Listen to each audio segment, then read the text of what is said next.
Hey, fala galera, tudo bom com vocês? Bem-vindos de volta a mais um vídeo do canal Coringão 3, Tricas 2. O Coringão se esforçando para entregar o jogo, mas ganhamos. Quando te falarem de jogo com resultado enganoso, cite esse jogo, porque pensa num jogo onde o Coringão amassou o São Paulo o jogo inteiro e teve esse resultado de 3-2 aí, que dá a sensação que o São Paulo dificultou a vida do Coringão. Mas se teve alguma dificuldade que o Corinthians gerou, foi por conta própria. Putz, os caras estavam querendo. Não, não, esse jogo tá muito fácil. Vamos complicar aqui pra dar a impressão que foi mais difícil e viver o espírito corintiano. Meu Deus do céu. Por falar em espírito corintiano, estreia da camisa nova. Fica registrado aí o manto do Coringão que estreou com vitória. A gente teve alguns mantos do Corinthians aí, né, que não estrearam da melhor forma possível. Esse sim poderia ter estreado melhor ainda, aos gritos de olé! Nosso freguês voltou! Ai, que delícia, cara!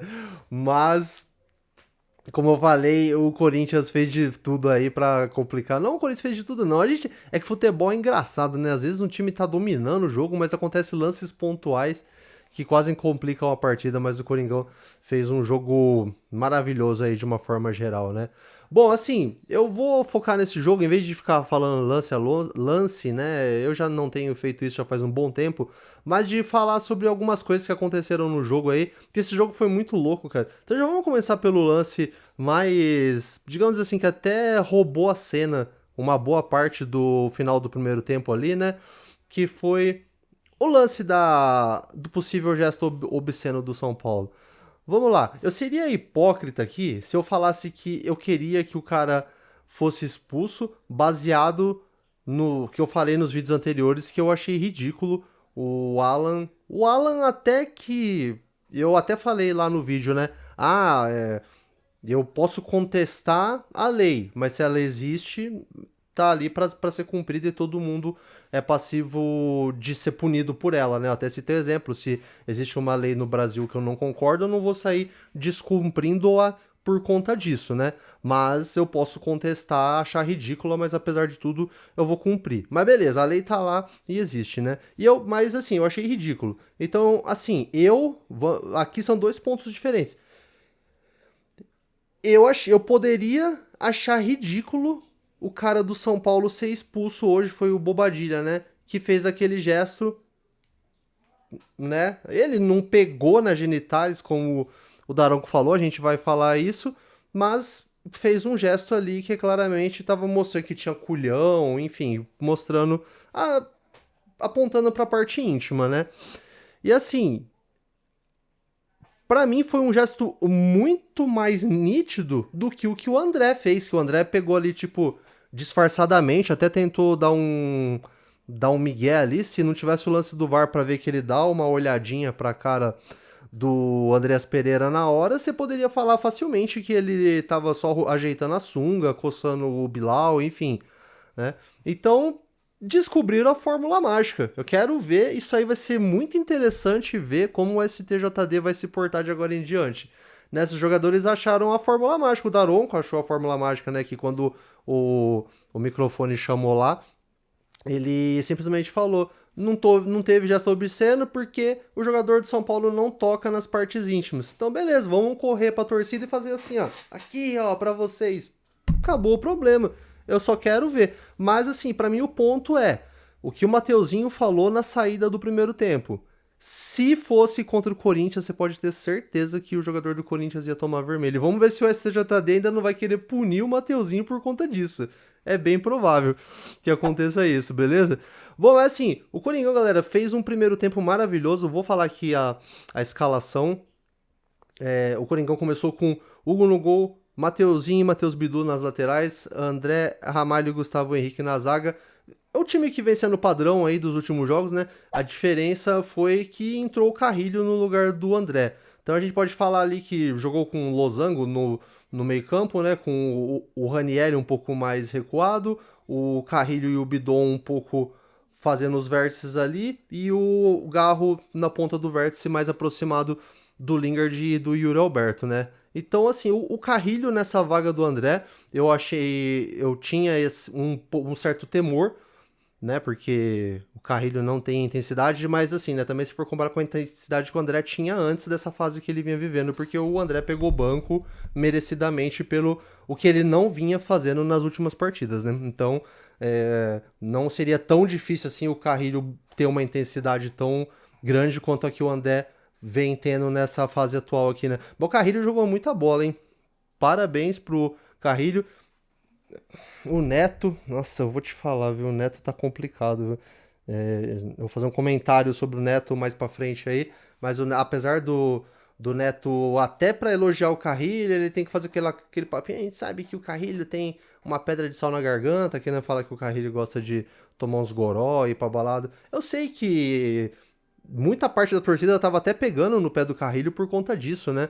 Falando que falta de comprometimento, o Carrilho tava fazendo a torcida de besta, andando em campo, mas eu acho assim, tem um momento de criticar e um momento de elogiar, entendeu? Se hoje o Carrilho tava fazendo uma boa partida, não tinha necessidade do Neto fazer esse comentário. Mas o Coringão, o Carrilho jogou bem, o time inteiro jogou bem, o Coringão fez um ótimo primeiro tempo. Como eu falei, terminar o primeiro tempo com um empate, que a gente já vai falar sobre os gols aí que aconteceram, não era justo, até se você for ver no final do primeiro tempo ali, apesar do Corinthians ter feito uma boa parte do primeiro tempo melhor, no final do primeiro tempo parecia que o Corinthians já tinha tirado um pouco o pé e que o São Paulo estava conseguindo equilibrar um pouquinho as coisas, né? Mas o Corinthians dominou uma boa parte do primeiro tempo, né? Então, assim, o Corinthians, ele tava massacrando tanto que teve uma hora que o Corinthians conseguiu diversos chutes a gol consecutivos e escanteios consecutivos, e num desses, Ranielli desviou de cabeça e marcou o gol do Coringão, né? O Luciano é incrível, parece que por causa dessa rixa que ele tem com o Corinthians, sempre nas jogadas mais, digamos, conturbada dos clássicos assim, ele tá sempre envolvido, né? Mas ele ficou lá choramingando que o Ranielli teria feito falta nele antes de conseguir fazer o gol de cabeça, mas foi nítido ali que o Luciano viu que o Ranielli ia encostar nele e dobrou a perna para tentar cavar uma falta ali, mas gol do Ranielli. O Yuri quase conseguiu marcar um gol, ele chutou para bela defesa do Rafael, na sequência o falta pro Corinthians, né, na próxima entrada da área ali, o Garro bateu, o Gustavo Henrique desviou de cabeça para dentro da área de novo, o Ranielli tentou de bicicleta, então assim, o Corinthians vinha tendo ali um grande volume ofensivo para cima do São Paulo, né? Na minha opinião, o Yuri a gente pode colocar assim, não que ele jogou mal, mas se você pegar o quanto que os jogadores do Corinthians jogaram, ele foi o único um pouco abaixo, o Yuri tá vivendo aquela fase, não vou dizer do Bagre Alberto, que muita gente falou que não servia pro Corinthians mais, mas ele também não tá no seu auge, continua com a mesma entrega, com a mesma raça, mas a gente vê que tem muito ataque que acaba morrendo na hora que a bola cai nele, é passe errado, é finalização errada pro gol, enfim. Hoje eu colocaria o Yuri como o que tava um pouquinho abaixo, né? Mas aí teve um momento do primeiro tempo que o Corinthians tirou um pouco o pé, e foi onde eu tinha até citado anteriormente que o São Paulo começou a crescer um pouquinho no jogo. E justamente nesse momento de crescimento do São Paulo, é complicado falar que o lance aconteceu por conta do esquema de jogo do Diniz, de sair jogando, porque o Corinthians tem executado algumas vezes agora esse esquema de sair tocando bola com o Hugo e tal, mas ali, galera, desnecessário, não foi aquele esquema, o zagueiro tá sofrendo pressão e toca pro Hugo. Foi erro de execução do Ranielli. O Hugo tocou pro Ranielli, era só o Ranielli tocar pro lado, tocou no pé do jogador de São Paulo e Luciano, tinha que ser o Luciano, fez o gol do São Paulo, né? Putz, grisa. Aí o Luciano foi comemorar lá perto lá da bandeirinha lá, e começou uma confusão generalizada, porque depois de tantos episódios de chute na bandeirinha e tal, parece que quando um jogador vai lá comemorar perto da bandeirinha, todo mundo já fica com aquele temor que ele vai chutar a bandeira, mas sejamos justos, ele não fez isso. E ali na comemoração é onde eu vou falar duas coisas, uma coisa que o torcedor do Corinthians fez e outra que era me referindo ao Neto, né? O torcedor do Corinthians arremessou um objeto dentro do campo. quem já vem assistindo aqui os vídeos, eu comentei que eu comecei um site agora, né? Que eu tô postando humildemente artigos lá, né? Tô criando um blog e tô sempre postando notícias sobre o Coringão lá. E eu comentei sobre essa pegação de pé do STJD em cima do Corinthians. E lá eu falei como as punições em cima do Corinthians são muito mais pesadas. Inclusive, o Corinthians hoje estava jogando com uma parte do setor ali sem torcida, justamente por conta de uma punição. Cara, a gente entende o calor do jogo, torcida e tal, mas não me parece uma atitude muito inteligente, né, jogar alguma coisa dentro do campo, visto tudo que o Corinthians está sofrendo de punição aí por coisas menos graves, inclusive, né? Parece que o torcedor foi identificado, tomara que com isso o Corinthians se livre de tomar uma punição maior aí, né? Mas só que aí eu falei sobre o Neto porque diante do episódio, uma das poucas falas lúcidas do Neto durante o jogo aí, que ele falou assim que o objeto que foi jogado dentro do campo era verde. Então nem deve ser torcedor do Corinthians, deve ser um infiltrado. Eu falei, é uma das poucas coisas que o Neto falou que ele tinha razão, né? Porque, pelo amor de Deus, o cara torce pro Coringão e tá com um vapor ali, ou com isqueiro, sei lá o que era, verde, mano. Pelo amor de Deus, né? Mas daí eu falei do Neto pra puxar o gancho, que, cara, o Neto não tá dando isso, né? Você vê que ele, quando ele vai falar do Corinthians, parece que ele não consegue falar sem criticar. Um episódio que me chamou a atenção foi a hora que ele, no começo do segundo tempo, que ele tava falando sobre a questão da torcida tá jogando aqueles rolos de papel. Mano, o Neto nem parece que foi jogador dos anos 90, aonde o torcedor de arquibancada que mais sente falta é essa questão de papel picado no campo, desses rolos de papel higiênico sendo arremessado. Eu tô falando como alguém que vivenciou essa época e eu achava muito maneiro. Eu fico meio puto às vezes com essa questão da pasteurização do futebol, tá vencendo, nada pode, o cara dribla, toma cartão amarelo, o cara faz uma provocação, não sei o que, a torcida vai fazer uma festa, o time é punido. Pô, e o Neto chegou a falar assim, cadê o choque pra mandar lá? Tipo assim, sugerindo que tinha que pôr tropa de choque em cima da torcida organizada do Corinthians pra ela não jogar papel ali no campo. Que isso tem método, porque quando o Hugo tava lá, eles não estavam jogando. É óbvio, né, Neto? Você queria o quê? Que, além de tudo, a torcida do time da casa faça algo pra prejudicar o time da casa. Não é pra... Meu, é ridículo, cara. Nossa, o Neto tá ficando um cara insuportável. Puta merda, eu não tenho consumido mais conteúdo dele muitas vezes.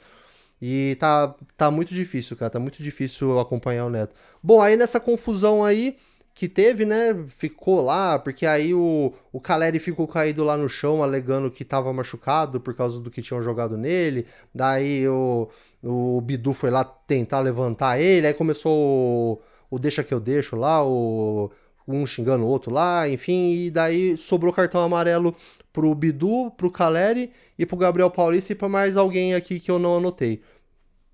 Beleza? Então, mas basicamente foi nessa confusão aí que o VAR pegou, né, a câmera lá pra ficar analisando o lance do jogador do São Paulo que ficou apontando saindo. Eu não entendi bem o que ele quis dizer ali, mas tipo, claramente ele apontou pra genitálias e falando alguma coisa do tipo aqui tem culhão, alguma coisa assim.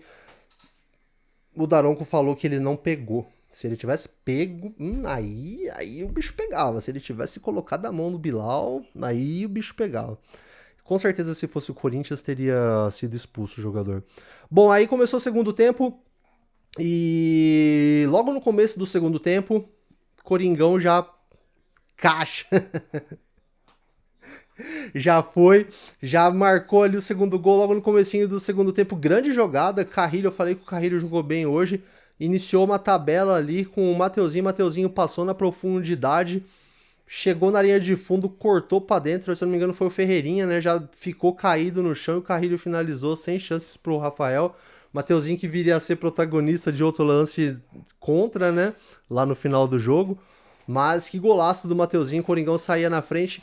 E eu tenho o hábito, né? Às vezes quando termina o primeiro tempo, eu e a minha namorada, ela tá assistindo lá quando ela tá assistindo lá na casa dela e eu tô assistindo em casa, te manda mensagem um pro outro pra falar, né? O que você achou do primeiro tempo, tal, não sei o quê. E eu comentei com ela, eu falei assim, meu, O São Paulo só conseguiu empate porque o Corinthians cedeu, que o Corinthians tá fazendo o jogo pra, se mantiver o ritmo, meter uma goleada em cima do São Paulo. Tipo, nem era pro... Eu cheguei a falar pra ela 3-0, entendeu? E a minha teoria estaria certa. Porque os dois gols do São Paulo foram dados pelo Corinthians. O São Paulo não fez nada pra ter mérito nesses dois gols. Então teria sido 3-0 se o Corinthians não tivesse dado esses dois gols aí, né? E aí depois de uma linda jogada do Garro, com o mérito do Matheus Bidu, que já saiu com uma bela enfiada de bola lá de trás, lançou. O Garro não se afobou em tocar logo pro Yuri, ele esperou e deu um belo passe pro Bidon, que teve mais mérito ainda em esperar o momento certo ali para bater no cantinho, tirar totalmente do Rafael e abrir 3-1 Coringão. E, cara, assim, o segundo tempo foi um passeio do Corinthians, cara. Foi um passeio. Por isso que eu não vou cansar de frisar aqui que o resultado não reflete em nada do que foi o jogo. Você que não assistiu o jogo vai pensar, nossa, o jogo equilibrado uma ova, o Corinthians dominou, poderia ter sido 3-0 muito facilmente esse jogo. Aí o Corinthians dominou. Se o São Paulo teve alguma esperança de talvez conseguir alguma coisa, foi porque no finalzinho, um escanteio pro São Paulo, o Mateuzinho sozinho foi querer dar um bicão pra frente, a bola, aquele famoso 3 para trás, né, que eu falo, foi dar pra frente, a bola voltou e fez gol contra, e aí nos minutinhos finais ali o São Paulo teve um respiro de talvez tentar conseguir empatar o jogo. Se eu não me engano, o São Paulo conseguiu dar uma finalização. Eu ainda pensei, cara, só que faltava se o Corinthians não sair com a vitória desse jogo depois do que o Corinthians fez com o São Paulo nesse jogo de hoje. Mas vale lembrar que com o gol que o Mateuzinho fez, infelizmente, o Corinthians estava deixando o Z4, e aí como os times lá de baixo da tabela estão com uma pontuação muito equilibrada, os critérios estão sendo definidos no saldo de gol, o Corinthians desceu posições e acabou entrando no Z4 de novo, então o Corinthians dorme no Z4 essa noite. Mas o mais importante foi que o Coringão conseguiu a vitória para cima do Tricas aí, se o Corinthians não ganhasse, lembrando assim, apesar da freguesia histórica no final do jogo, voltou a ecoar o que eu tava com saudade de ouvir na Neoquímica. Nosso freguês voltou! Olé! Olé! Então, apesar da gente saber dessa freguesia histórica que o São Paulo tem, os caras estavam vindo de uma sequência aí, né? Se eu não me engano, de 10 jogos. Tinha 6 vitórias do São Paulo, 2 do Corinthians e 2 empates. Se eu não tiver falhando a memória aqui, os números, né? Então o Corinthians conseguiu, né, essa vitória hoje aí. E lembrando assim, a gente ganhou de um time que tá na parte de cima da tabela, né? E o Corinthians tem que ter esse tipo de vitória também para buscar uma arrancada aí, para não chegar lá em dezembro, como tem acontecido nos últimos anos, brigando, torcendo pro Corinthians fazer os tão sonhados 45 pontos, beleza? Bom, acho que falei tudo. Queria duas coisas que eu deixei para falar mais no final do vídeo. Feliz Dia das Mamães. Espero que você que tem a sua mamãe aí por perto tenha tido um ótimo dia com ela. Você que é mãe, que seu dia tenha sido maravilhoso. A gente sabe que as mães corintianas são as melhores, mas se porventura a sua mamãe não for corintiana, feliz Dia das Mães para ela também. E gostaria de agradecer mais uma vez os 1.500 inscritos que o canal bateu. Muito obrigado a você que vem acompanhando aí. E como chegou bastante gente de inscritos nesses últimos dias do vídeo que eu postei do Corinthians e Guarani lá, eu queria até ter falado isso no começo do vídeo, mas acabei esquecendo. Talvez... Não, deixa aqui mesmo. Quem assistiu até aqui, vê. O canal não é só aquele tipo de vídeo, tem esses vídeos aqui meu de pós-jogo, a gente vai intercalando, fazendo esse tipo de vídeo aqui e postando vídeos de melhores momentos, de coisas históricas do Corinthians aí também, beleza? Valeu, forte abraço, importante foi que terminamos o Dia das Mães aí com uma vitória do Coringão, que presente para as mamães corintianas. E agora o próximo jogo é contra o Barra na quinta-feira. A gente vai estar de volta aí com outro vídeo aqui no canal, mas com certeza antes disso eu vou estar postando algum vídeo desse outro tipo aqui, que eu vou deixar recomendado 2 para vocês aqui, beleza? Que é o conteúdo que eu posto aqui no canal. E se você não quiser perder nem as próximas resenhas dessa aí, nem os próximos vídeos que eu postar de história do Coringão aí, clica no meu desenho aqui que você se inscreve no canal, beleza? Forte abraço. Vai, Corinthians. Chupa, Tricas. Aqui é Corinthians. Tamo junto. Até o próximo vídeo. Valeu.